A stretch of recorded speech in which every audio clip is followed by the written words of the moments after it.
Axolot Games have just released the official trailer for Scrap Mechanic Drilling Thunder, and of course, I've analysed every single frame. I've uncovered everything noteworthy and compiled all of it into one comprehensive video. And we're starting with the main storyline and the progression. So we spawn right next to the crash ship, and then during the day we get a chance to collect some loot and some other resources. Then when night falls, the Seekerbot comes out and chases you to the mechanic station, which is a safe space where the Seekerbot can't get to you. Once you've survived that part, you continue the progression as normal by collecting resources, building and farming, and then you make your way to Hubert, who probably gives you rewards for completing various quests, like building things, killing things, or finding things, like the other half of his moustache. And then you go to this thing, which is probably the underground grow lab, since it has yellow Tapebots. Similar to the warehouse, you can run through killing bots and find the loot at the end. Speaking of warehouses, that's probably the next step, where you make your way through the floors and eventually reach this room, which either transforms into the dome arena or just leads you there. Either way, you have to fight and kill the Trashbot, and after that, you free the Straggler, who's probably been stuck there for quite a while. The Straggler then gives you access to the next part of the progression, the caves. The bridges leading to the mining island lift up, and then they take you to what seemed to be his old base before he got captured by the Trashbot. Underground, there's a similar progression where you mine for ores, refine them, shoot them into ore packing stations, then take those ore-filled spheres to the ingot manufacturing facility, turn them into ingots, and then start filling up the vault, which will probably allow you to buy higher end items. The ores can also probably be used by the craft bot to craft various items as well. As for how you beat the game, well, I don't really know. I mean, the logbook does mention making the crash ship space-worthy again, but the logbook was added a very long time ago and it hasn't been changed since, so they might have completely abandoned that idea. We also saw what looked to be a rocket ship during this trailer, and that might have something to do with the way you beat the game, but again, we can't really say for certain. And that is about all I could piece together. There is almost certainly a lot more than that, like uncovering the really shady things that are going on underground. But regardless, let's move on to the trailer itself. So the first part of the trailer is very similar to the teaser that we got earlier, except this time we actually have voice dialogue. Now this is from the Straggler's voice notes that have been in the game files for quite a while now, and it's essentially just the Straggler talking about his struggles beating bots, and eventually it leads to him fighting the Trashbot, and for a while we thought he had actually died while fighting the Trashbot, but it would appear he's still alive. He was just stuck there and we had to free him. As for what we see here, like I said, it's similar to the teaser where there's just a forest with a chemical plant and then a two-story warehouse in the background and what looks to be the silhouette of a larger warehouse behind that. There's also of course the clouds, moon, rain, thunder and lightning. Next up we have the Seekerbot as we now know it. It has some sort of laser scanning device that detects mechanics, and it seems to be some sort of scripted opening. The mechanic station is sort of a safe space, and I don't really know what happens if it does find you, but it probably just sends some bots after you and then goes away. Speaking of going away, no one really knows where it goes or where it came from, and we also don't really know whether it forces you to the mechanic station or not, because theoretically if you just found anything with a roof you should be fine. Anyway, speaking of the mechanic station, that painting on the outside seems to be fixed. There's also a new animation for the drill that pops out when you attach something to a bearing, as well as a new fancy connect tool with icons for the connect dots, as well as a glowing effect. They also showed off some staircases that the mechanic is using to get a better view of the creation, but I don't really think I'd ever use them for that purpose. Regardless, it's still pretty cool. And they also changed the floor to be flat, which is very nice. Another new thing is of course the scrap chest. This appears to just be a worse version of the regular small chest, but for the early game, and I am all for it. In the next scene we can see this packing station in the background, as well as this mystery item to the left of the driver's seat, and the place that the mechanic has just pulled up to is probably the place where Hubert lives. Now I'm assuming Hubert is the same guy as the trader, except now he's no longer stuck in that warehouse, and he most likely gives out missions to kill bots for him since he says he isn't a fighting man. Now in this base we have this blue archway thing which seems to be made out of some of the new parts, and there's also a bit of a questionable watering system that uses bearings instead of pistons for some reason. I'm not entirely sure why they've done that. It's either to make us ask questions or to show us that pistons have become more of a late game item. Either way, we can see the chili plant placed down next to the corn, and you can also see what people are holding holding in multiplayer now. There's also the staircase block, which looks to be the size of a regular warehouse ramp, as well as warehouse lights, which I'm hoping these are now accessible in survival. We can also see the sawbot, which is the bot that you use to craft wedges. You can also farm paint now. For some reason this wasn't possible earlier, but you finally can. We can also see the new multi-shaped part in the background, as well as the other colored Tapebot heads. And there's also the freezer, which is the item that you use to create the ice blocks. Next up we have the new raids. Now there appear to be some particles in the sky which look to be stars, especially this one, which is abnormally large, which leads me to believe that space is a thing, but I highly doubt it. Also, this is a very strange vehicle with the random rotating spud gun on the top and the fire extinguisher that's pointing nowhere useful, but regardless, it's there. Next we can see the fire extinguisher in action, and it's being used for the red Tapebot, so raids are probably going to involve a lot of fire extinguishing if your defenses are made of wood. Next up we have the Scrap City. So here we have a farmbot statue, which is probably just cosmetic, but it appears to be in front of something pretty significant. And I think this is a place that you go to summon vehicles from your lift. Now this is most likely a very late game place, because first of all, Scrap City is very far away from where you spawn, and second of all, it's guarded by a lot of farmbots, which can only be killed by spud guns. So you first have to find yourself a spud gun, and then only can you come here. Anyway, in the background here we can see a new poster, which appears to read, "Our pesticide will teach these pests a lesson.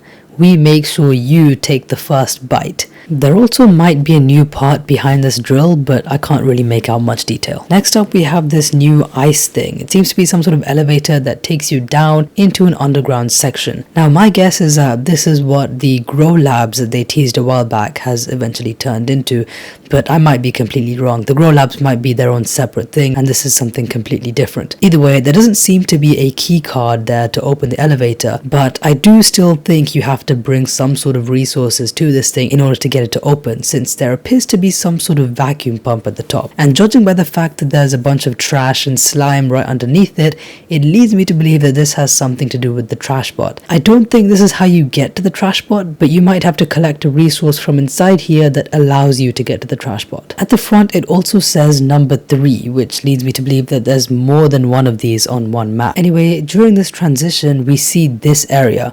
Now I don't know if this is an actual part of the map that you can explore, or if this is something that they made purely for this one transition, but either way I just thought I'd mention it. Now underground we have a bunch of yellow Tapebots. Now this is the reason why I said this might be the new version of the grow labs, since the yellow Tapebots were originally teased within those grow labs. So maybe they're just in multiple locations, or maybe this is what the grow labs have turned into. We also see that these Tapebots are significantly less attentive than regular Tapebots, hence why the 3 mechanics can just sort of run outside without shooting them and be perfectly fine. We then see them killing frozen bots. Now some people seem to think that shooting the frozen bots sets them free, but I'm not really seeing anything like that happening. It appears that you shoot the ice cube and then it just sort of disappears.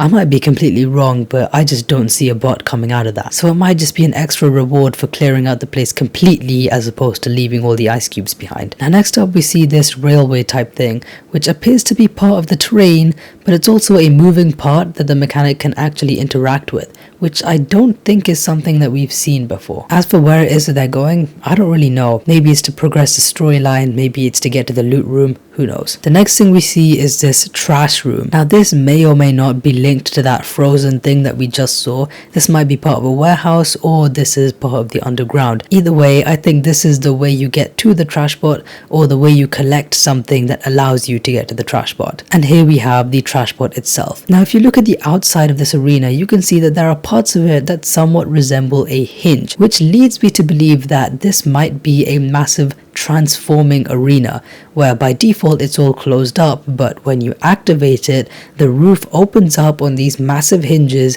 revealing the sky and awakening the Craftbot. Now I could be completely wrong about that, but I guess we'll find out. Now as for the Trashbot itself, we can see that the straggler is actually sticking out the top. So like I mentioned earlier, the straggler crash landed onto this planet, they survived for a bit, then they got to the Trashbot, and they couldn't defeat it, so now they've just been stuck there ever since.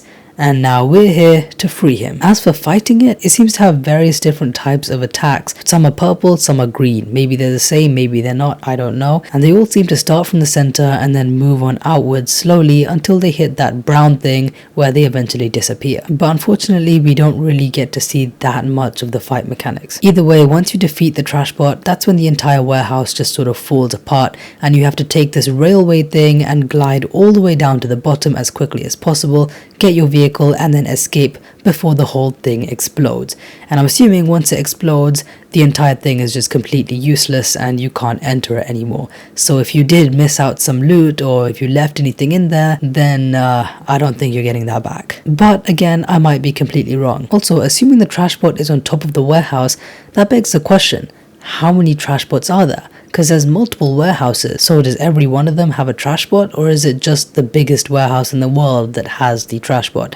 And if there are multiple Trashbots, how many of them have the straggler sticking on the back of them? Because there can only be one straggler. So I don't know how that's going to work, but again, I guess we'll find out. Anyway, the straggler then thanks us for defeating the Trashbot, and then he allows us to progress into like the other 50% of the entire experience, which is going underground. So as you can see, the bridge leading to what appears to be the mining island raises up, and there also appears to be some sort of gateway there. I don't know if this is sort of their way of locking down the mining islands before you defeat the Trashbot, but it seems to serve some sort of purpose. This also implies that the whole mining aspect is later game than defeating the Trashbot.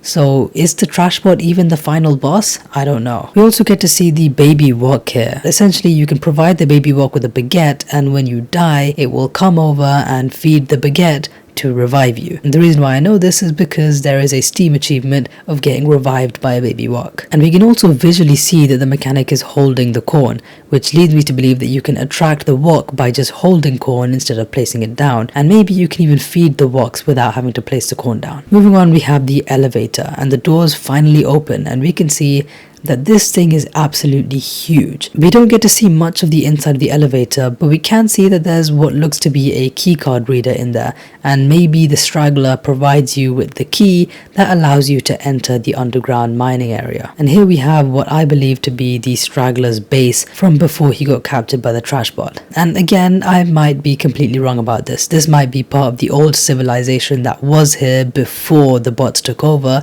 but it is entirely possible that this is the straggler's base. There appears to be something on the roof, but that might just be a cosmetic vent, or it could serve a purpose, I don't know. And there's also a lot of large machines. Now, I'm not entirely sure what the one on the left does, but it appears to be melting something, and I'm fairly certain the one on the right is used to turn those ore spheres into ingots that you can then place in the vault to build up your wealth. And in the center, we of course have the elevator as well as the vault and a couple other things. We also have an entire network of those speed rails going all over the place. I'm assuming the reason why we have so many of these is because transportation underground is probably not as easy as transportation overground. And speaking of these rails, some of them seem to be obstructed by the terrain. I don't know if this hinders their performance, or maybe one of the missions is to clear this out. I don't know. We can also see that there are multiple layers to this underground base, and it goes quite deep, so you might even die if you fall. We get a better look at this area later on in the trailer though. Also, the fact that the lights turn on leads me to believe that the player might be able to control whether the lights are on or off, which would be pretty cool. And as mentioned before, we can also see the vault from here, and as you can see, there's a bit of a display at the top that tells you how much money you actually have. I don't really know what we can do with that money, but you can probably buy higher end items with it. We also have those 3 sleeping capsule things that we see outside the mechanic station. There's also this slightly creepy robotic axolotl thing that seems to be saying hell yeah. I'm not entirely sure what this thing does, but it seems to be just like a strangely creepy NPC. In this next scene, we can see the new outfits, and you can pause it to look at them individually, but I'm pretty sure they're only cosmetic. In the background, we have a machine that has a lightning bolt symbol, which might be something to do with the generator, or it's just completely cosmetic. And we also get a better look at the starting point of those rail thingies. There's also another massive machine in the background, and again, I can't tell if this is functional or just aesthetic. Next up, we have this creation, which seems to have very large wheels, and they might even be sticky wheels, but I feel like they're just larger and more grippy regular wheels. We can also see a suspension piece that has bearings built into it, and visually it looks like there's 3 of them, but I feel like there's only 1. We can also see that there is a battery canister and a fuel canister. So the batteries are probably to power the plasma drill or something like that, and the fuel is of course for the gas engines. Now, an interesting thing about these plasma drills is that they don't seem to have that little cooldown circular meter on the back of them, which leads me to believe that that thing only turns up when it's about to run out of energy. So when you just start it up, there's nothing there. We also get to see the turret seat in first person, which looks incredibly cool, and it would appear they're mining some sort of blue ore. I don't really know what the names of these are, but there's also a pink one, green one, and probably a golden one. And for a few frames in the end, we can see that the back part of this drill does in fact light up. So it might be true that the back part only starts lighting up when it's about to run out. Next, we get a better look at the cave network and the ores, which seem pretty plentiful. So maybe the game isn't that grindy anymore. And once again, we can see that little timer thing on the right drill, but it's not on the left one for some reason. They also show that you can mine these ores with your hammer, which could come in clutch if your vehicle runs out of batteries or something. Next up, we see somebody actually building custom terrain, and we can even see what that tool looks like in first person. And it does look pretty cool. Although this does beg the question, are there different materials available to build with? Like, can you build with stone the same way you can build with dirt? I don't think so, but maybe. The vehicle there seems to be relatively normal, and there's also some sort of doorway in the background. I don't know where that leads. And there's something up at the top left, but I have no idea what that could be. Next up, we have these highway things that for some reason are perpendicular to the ground at times. I don't really know where they come from or where they go to, but they probably lead to various different locations around the underground area, because they have teased a lot of different underground locations that you can explore. Now, in this next part of the highway network, we can see 2 vehicles and a lot more of these roads. There's also a couple other machines and stuff going on, and I can't tell if they're functional or aesthetic. There's just a lot going on here. And next up, we have this thing, which appears to be a rocket ship or a missile of some sorts. And again, maybe the end goal would be to get this thing spaceworthy and escape the planet or something like that. There's also this weird blue resource in the background, which is probably more valuable since it's less plentiful. There's also this area, which appears to be like the underground area of the Scrapyard. It might have something to do with the Trashbot, but I feel like at this point in the progression, we're sort of done with the Trashbot.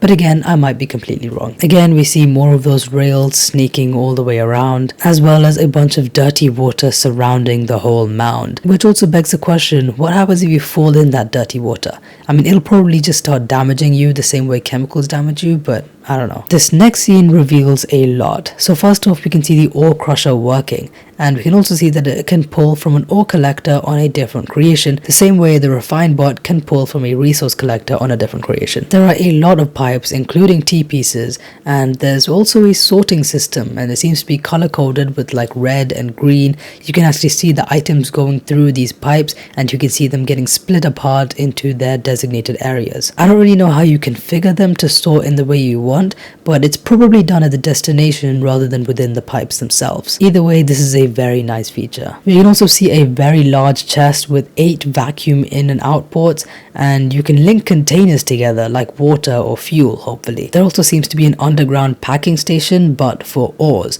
and this probably just shoots out those ore ball things that are used to make the ingots that can be put in the vault to buy things, I guess. Or the ores can just be refined and used in the craft bot to make other things. We can also see the ore prospector's animation, and it looks like it needs water to run. It essentially just filters out the gravel and outputs valuable ores like gold. And again, we can see more of those rails, as well as another door to something in the background. It might have a key to unlock it.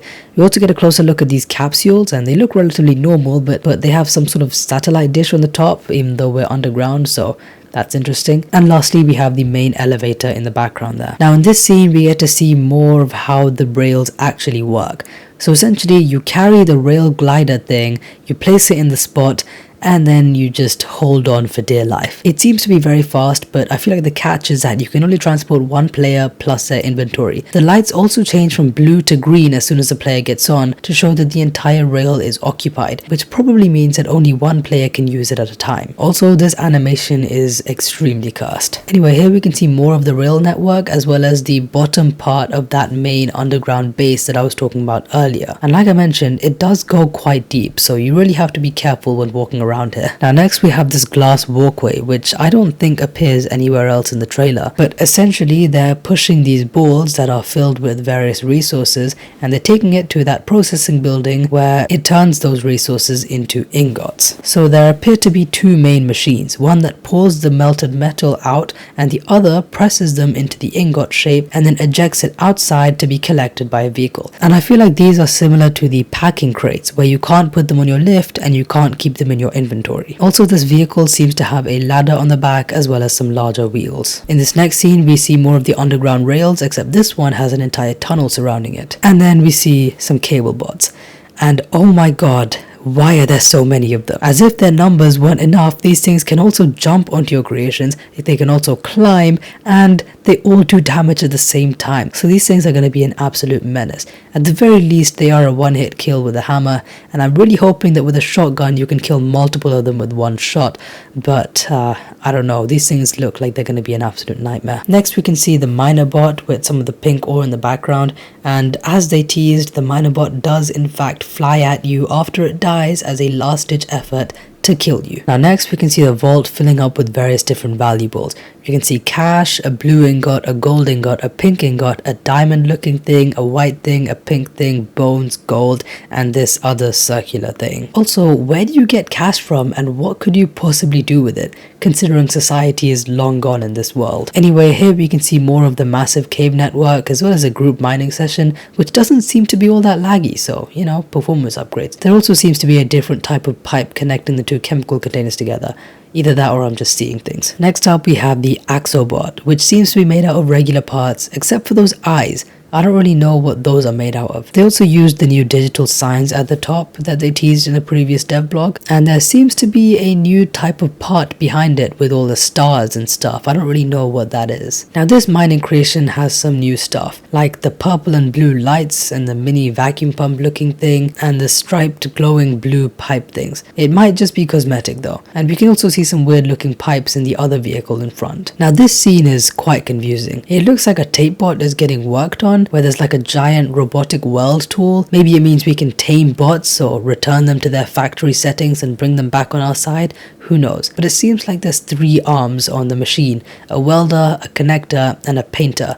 But those are just guesses. And in this scene we see another regular mining vehicle with a bunch of ores, and there's also some sort of entrance / exit behind it with a button to open it. And here we have what will most likely become the loading screen for the game. We can see a massive claw that's coming out and piercing the ground. I don't really know what that's coming from or what that is, but I don't think we've seen it before. There's also a bunch of drill bots coming out. There's a mining vehicle falling apart, a miner bot in the background, as well as a forest and a swarm of cable bots, and all of these things seem to be resurfacing from the caves. Speaking of, how will emerging from the ground work? Because my prediction is that you can't just sort of dig your way to the surface. The only way to travel between the overground and the underground is through the various different elevators that are located across the map. But if you could just sort of dig through the ground and make your own pathway, that would be pretty sick. Although I don't know if my computer would be able to handle that. Either way, this whole scene is pretty unrealistic. I don't think you're ever going to experience anything like this when you're actually playing the game, because this is just them showing off a bunch of stuff in one frame. But regardless, it is still pretty sick. And of course in the foreground we have the main character as well as the straggler. And the main character is holding a spud gun in one hand and a grenade in the other. And then there's a couple overall things like the lighting and graphics, which just look a little bit better than they do right now. There's also optimization, which I couldn't really tell much from this trailer, but judging by what we saw in the teaser, they seem to have optimized the game quite a bit. And then of course the story and quest system, which appears to be a significantly bigger deal than it is currently. And to conclude, this is an absolute boatload of extra content to play around with. They have 100% been cooking for the past 6 years, and honestly, it was worth the wait because this is insane. It seems very well polished and very well thought out, and hopefully there aren't too many bugs or glitches. And hopefully we have new functional parts as well, like gyroscopes for example, although that might be a bit OP. But sadly, we didn't get any sort of mention of fluid-based physics, so I'm assuming building boats is going to be the same sort of drill, and same with building planes or other flying-based creations, which is a shame. But at the same time, this update has added so much more content that I can't really be complaining. Anyway, I am very excited. This looks incredible. I hope you enjoyed this video. If you did, please subscribe. If you didn't, please subscribe. And I'll see you next time. See ya.